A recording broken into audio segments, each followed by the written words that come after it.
Assalamualaikum warahmatullahi wabarakatuh. Selamat datang di channel Bumi Misteri, bumi yang masih menyimpan berjuta-juta rahasia. Cerita ini terjadi di tahun 2018 yang berasal dari salah seorang ojol yang sebut saja namanya Mas Joyo. Mas Joyo merupakan ojol yang sangat senior di grupnya. Bisa dibilang dia salah satu ojol tertua di rombongannya. Dan dia bercerita bahwa telah mengalami kejadian mistis yang sangat tidak masuk akal di daerah lereng gunung Merbabu. Walau ia sudah sering mengantar penumpang ke tempat yang jauh, bahkan di tengah malam, ia hanya melihat atau diganggu oleh penampakan. Tapi, kejadian ini terasa sangat nyata dan mengerikan. Kala itu, setelah mengantarkan orderan yang cukup jauh di tempat yang cukup terpencil, Mas Joyo kembali tanpa membawa penumpang di jalan. Ya, yang bisa dibilang ya daerah ini memang cukup sepi dan juga karena waktu yang sudah menunjukkan jam 7 malam. Mas Joyo pun mematikan aplikasi Gojeknya karena juga dirasa tidak akan ada orderan di tempat seperti ini karena sinyal pun juga susah. Tapi di sini tiba-tiba HP Mas Joyo berbunyi, menandakan adanya orderan yang masuk, yang mana orderan itu cukup janggal karena titik tujuannya menuju ke dalam hutan. Masuknya orderan tanpa pikir panjang, Mas Joyo menerima dan mengkonfirmasi orderan tersebut. Setelah bertanya posisi customer yang akan dia jemput ini pun menjawab. Customer ini pun menjawab, "Iya," kata customer ini, "saya di bawah pohon asem di belakang Bapak," kata customer ini. Setelah Mas Joyo menoleh ke belakang, ternyata benar. Di sana ada seseorang di bawah sebuah pohon yang tidak cukup besar. Tanpa pikir panjang di sini, Mas Joyo langsung saja memutar balik motornya untuk menghampiri sang penumpang. Ternyata si penumpang itu adalah seorang anak kecil dengan keadaan mata yang buta. Dan di sini seakan sudah terpengaruh oleh kekuatan gaib, Mas Joyo tidak menghiraukan adanya kejanggalan yang aneh. Dia tetap mengantarkan anak itu. Saat sudah hampir mencapai titik tujuan, si anak itu berkata bahwa rumahnya masih jauh dan berkata akan menunjukkan jalannya kepada Mas Joyo. Dan di sini lagi-lagi Mas Joyo pun menuruti. Sampai kemudian si anak menyuruh Pak Joyo belok sebuah jalan yang menuju ke arah tanah. Jalan tanah ini menuju arah bukit yang lumayan tinggi dan juga arah ke hutan. Di sini tanpa ragu Mas Joyo pun mengikutinya. Setelah agak lama menerabas jalan kecil di tengah hutan, sampailah di sebuah rumah yang sangat megah dan sangat indah. Bahkan bisa dibilang hampir seperti sebuah kerajaan. Setelah Mas Joyo mendekati rumah tersebut memiliki lantai batu marmer, dinding emas, dan lampu yang sangat seram. Di sana Mas Joyo disambut dengan keluarga anak itu. Keluarga anak itu menyuruh Mas Joyo untuk masuk ke dalam rumahnya. Di dalam rumah tersebut terdapat keluarga anak kecil itu sendiri. Terdiri dari 5 orang.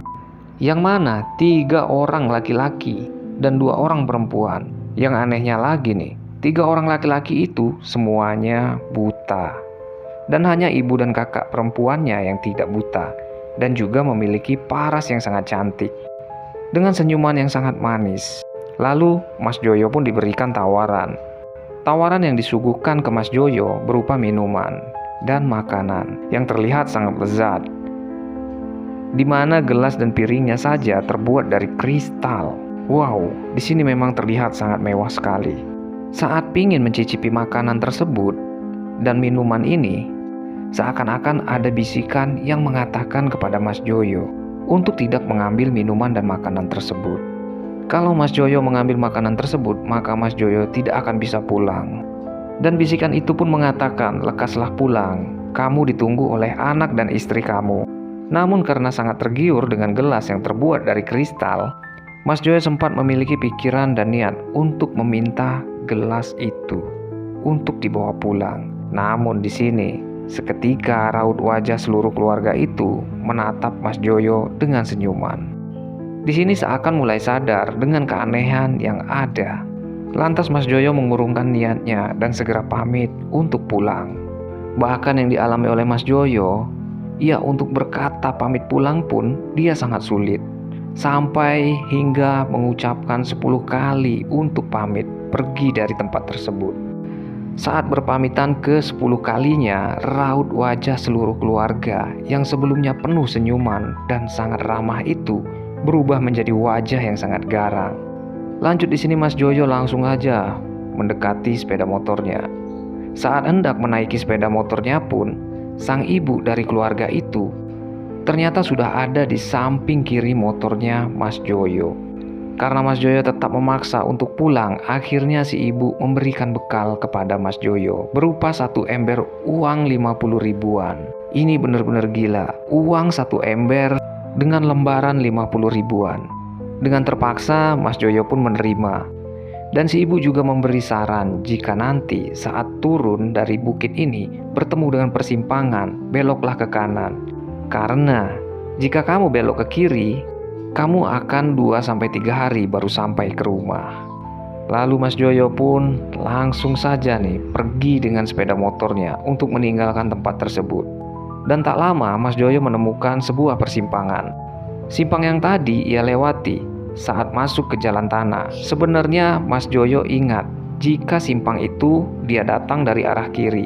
Namun Mas Joyo karena dia ingat dan yakin dengan pesan sang ibu, ia pun belok ke kanan walaupun sebenarnya dia tidak tahu jalannya. Setelah melaju dengan keadaan yang masih sedikit di bawah pengaruh dunia gaib, Mas Joyo pun langsung tersadar bahwa ia telah sampai di pusat kota yang tak jauh dari rumahnya.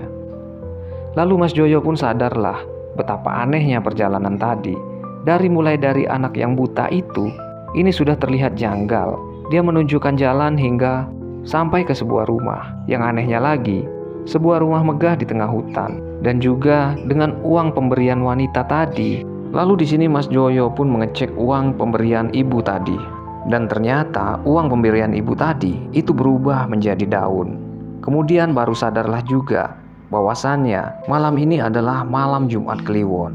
Seakan semua begitu kacau. Mas Joyo memilih pulang dengan keadaan yang lemas. Dan besoknya Mas Joyo menanyakan hal tersebut kepada salah satu kerabatnya yang merupakan orang pintar. Nah, ternyata di sini Mas Joyo hampir saja terperangkap di dunia gaib. Mas Joyo hampir saja menjadi tumbal pesugihan di daerah tersebut.